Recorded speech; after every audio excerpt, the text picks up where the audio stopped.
હવે સમાચારોમાં આગળ વાત કરીએ આપણે સુરતની તો અશ્વિની કુમાર પોલીસ સ્ટેશન ખાતે માથાભારે ચિરાગ ગોટી અને તેના મળતિયા ઉપર વધુ એક ગુનો દાખલ કરવામાં આવ્યો છે।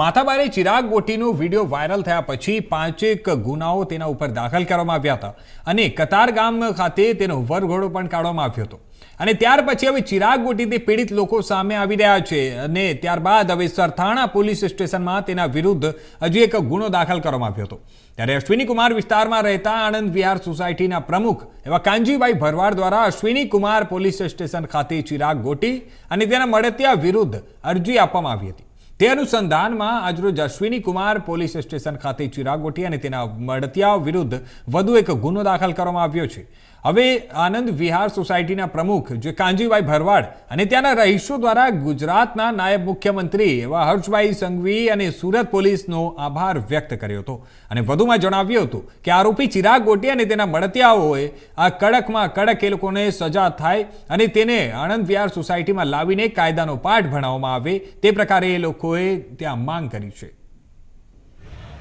કાંજીભાઈ ભરવાડ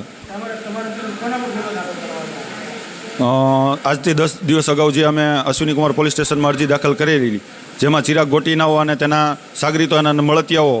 ચિરાગ રમેશ પટેલ, વિવેક રમેશ પટેલ, નવીન બચ્ચુ પટેલ તેમજ કવિતા બચ્ચુ પટેલ તેમજ રસીલા રમેશ પટેલના વિરુદ્ધમાં અમે અરજી આપેલ। તેના અનુસંધાનમાં આજે ગુનો દાખલ થયેલ છે અને એફઆઈઆરની કોપી અમને સુપ્રત કરેલ છે અશ્વિની કુમાર પોલીસ સ્ટેશનથી। હા, આ લોકોએ છેલ્લા 13 વર્ષમાં અમને કાયદાકીય ગૂંચવણમાં લાવી અને કાયદાકીય રીતે અમને ફસાવવા માટે છેલ્લા 13 વર્ષમાં અમારી ઉપર ઓછામાં ઓછી 32 જેવી અરજીઓ કરેલી, જેના અનુસંધાને અમે આ ચિરાગ ગોટી અને તેના મળતિયાઓ અમારી પાસે આવી અને અમારી પાસે 2 કરોડ રૂપિયાની માંગણી કરેલી હતી। સરકાર અને ન્યાયતંત્રનો અમે ખૂબ ખૂબ આભાર માનીએ છીએ, કારણ કે છેલ્લા 13 વર્ષથી જે આ ટોળકી અમારી